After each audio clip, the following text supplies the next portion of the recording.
Hello, everyone. I am Michael Hayes, and I will be your Hayes man for this evening. And welcome back to the Low Key Loki Podcast. Podcast all about the Disney Plus television show Loki, starring Tom Hiddleston. Now, a little late this week.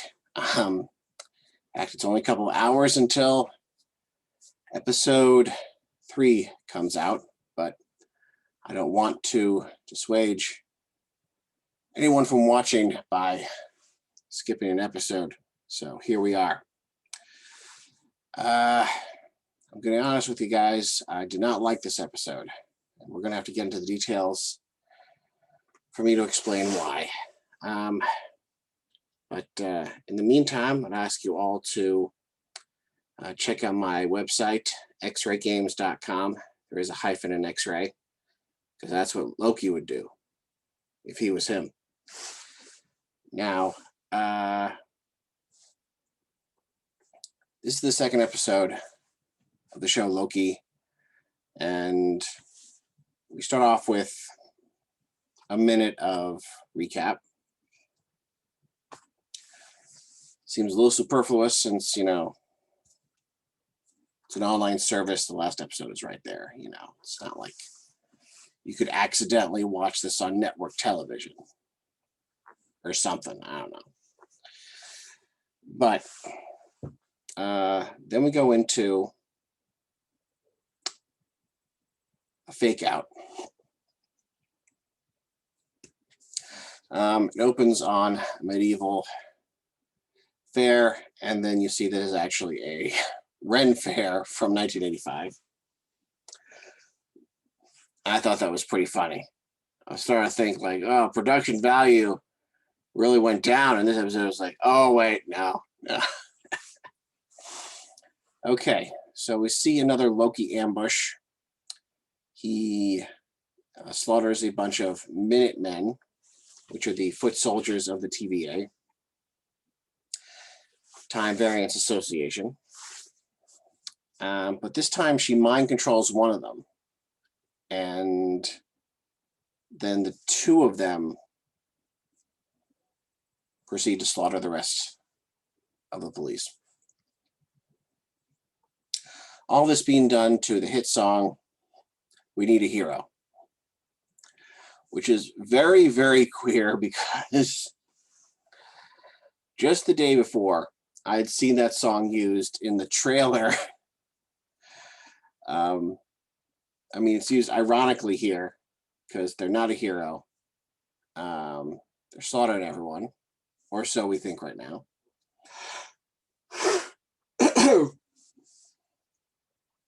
But it was used in the trailer for He-Man and the Masters of the Universe reboot on Netflix. It was used with complete sincerity. So, wow.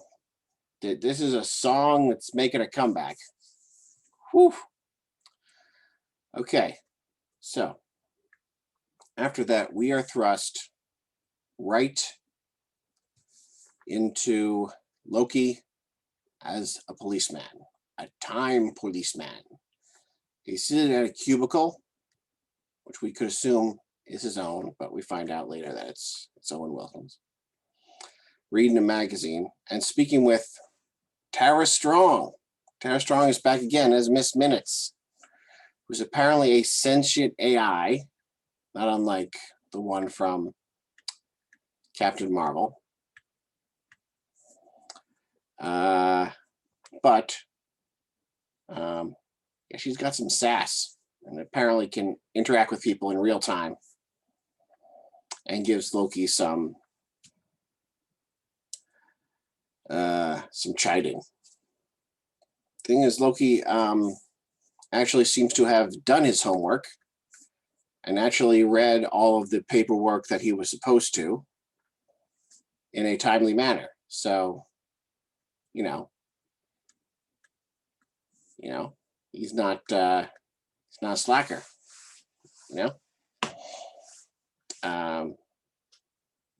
If I was good at deception, the first thing I would use it for is to slack off. So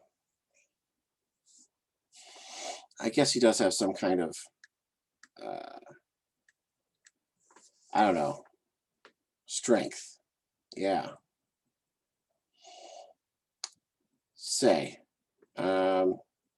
So they go on a raid. They clean up the mess that the variant left. And Loki just starts going off on this tangent. It's like, oh, I've got it figured out. It's like the last 5 minutes of any Hercule Poirot story, movie, or episode of Columbo. Like, oh, it's all coming, but nothing came together. I was like, what? And so, yeah, he accomplished pretty much nothing. So Owen Wilson goes back to his boss, Renova Renslayer, which is the best name in the universe, played by Gugu Tabara. And they hash it out. But they decide to give Loki one more chance, like you do. And they give him a bunch of paperwork to do, which is infuriating, of course, because it would appear that Loki just wants to talk to the big three timekeepers and figure out the source of their power and then steal it as fast as possible. But no, it turns out that Loki actually sits down and does the paperwork and figures something out while going through a description of Ragnarok, or call it an apocalypse report, I guess. And wow, so we get a hard number. There's like 9,700 casualties. So yeah, that kind of puts Thor Ragnarok in a new perspective, doesn't it? You know, it's a jokey buddy Hulk movie, but they killed 9,700 innocent people. Ugh. So I don't know what to tell you. But Loki determines that if you go and start murdering people, you know, right before they're about to die in an apocalypse, then that wouldn't create a new timeline, because they were just supposed to die a couple minutes afterwards anyway. And so they use this information plus the clue of the blue bubble gum from the previous episode, and they find a hurricane disaster in the year 2050 in America that destroyed a Walmart, or analog of Walmart, and everyone in it in a terrible storm. And the store sold that bubble gum because, you know, one assumes they sell everything. So this leads them to a climax where they do in fact find out is like, I guess this is a question. This wasn't really brought up very well in the first episode, but in between her jumping to places in time and assaulting the Minutemen, where is variant Loki hiding? I don't think it was apparent that she needed a hiding place, but apparently there is time for the people in the TVA, although time does pass differently there. So, you know, while they're eating their lunch, evil Loki is time traveling and doing things. And then we get back from lunch, then they have done something. And they can't just go back in time to before she did it and stop her. So yeah, spoiler alert to no one, because the cast list was made apparent before the show started airing, that Sophia Di Martino was in it. the variant of Loki that they're hunting is a female. There was that clue that Loki had fluid sex. That sounds horrible when I say it. Jeez. On his report. So yeah, after a vacuum cleaner related kung fu fight with some possessed civilians, Loki finally comes in contact with the variant Loki. Yeah, and they do not get along. But the variant Loki sets off a time bomb and creates what seems to be at least 24 alternate timelines at the same time. That image from the monitor at the mission control, I guess, of the TVA that we all saw in the trailer, where all of the timelines just start branching and distorting. That's where this scene is from. So she sets off her master plan, disappears through a time door. Loki has a choice between staying with Owen Wilson or following her and jumping through the door just before it closes, and he chooses to follow the variant.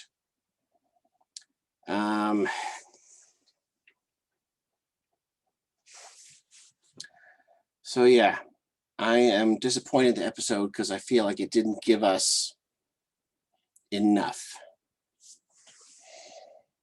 I feel like there just wasn't enough content to really be worth my time.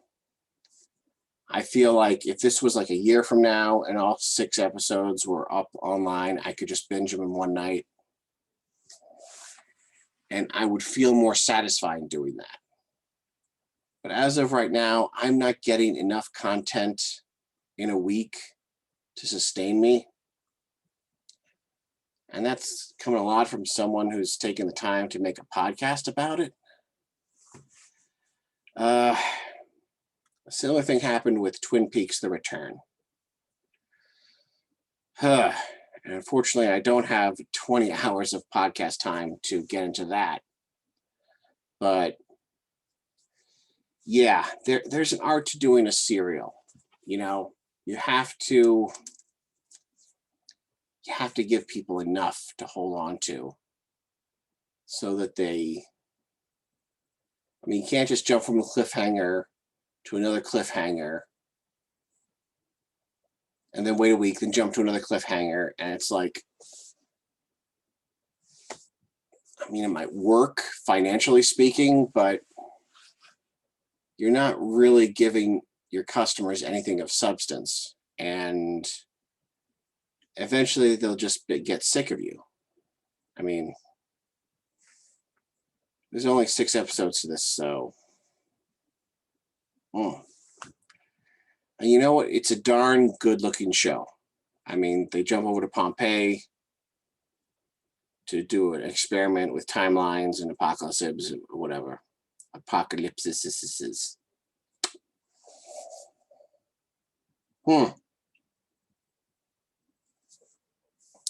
But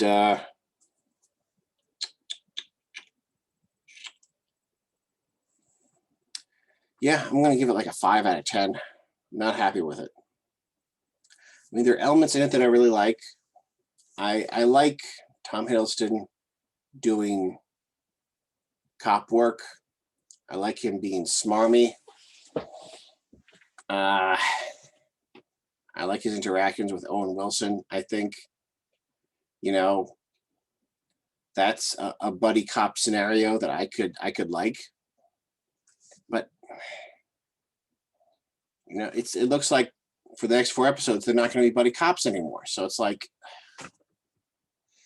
you sold me on this buddy thing, and then you broke up the band. You broke up Freebie and DeBean. You broke up Turner and Hooch. It's like,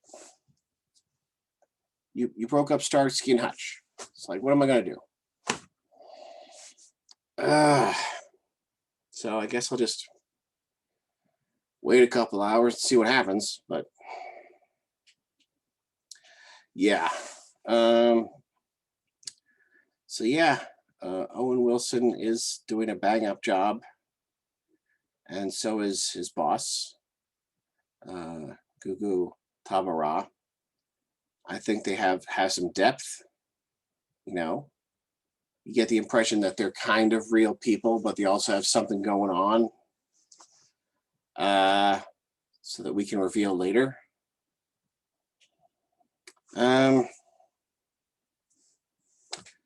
So yeah, I mean, what can I say? I've been to Walmart. I've been to Walmart in a hurricane, and I've been to an office, and I've done tons of paperwork. I was really counting on Marvel Disney to give me something else. Oh, and I've been to a Ren Fair several times, just so you know. Okay.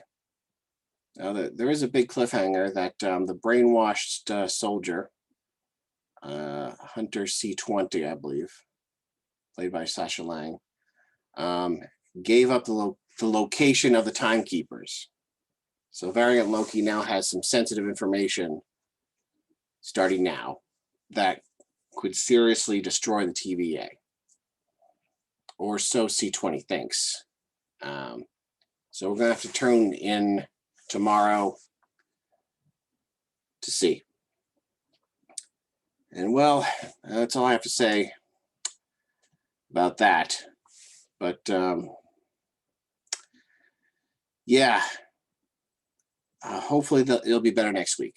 And, you know, I'm sorry for me dropping the ball, and I hope all you guys stick with me and continue to enjoy the show from now on. As I said, I'm Michael Hayes, and this is the Low Key Loki Podcast. And check me out for an archive of all of these at xraygames.com. X with a X then a dash. The RAY. Until next time, keep on being mischievous scamps.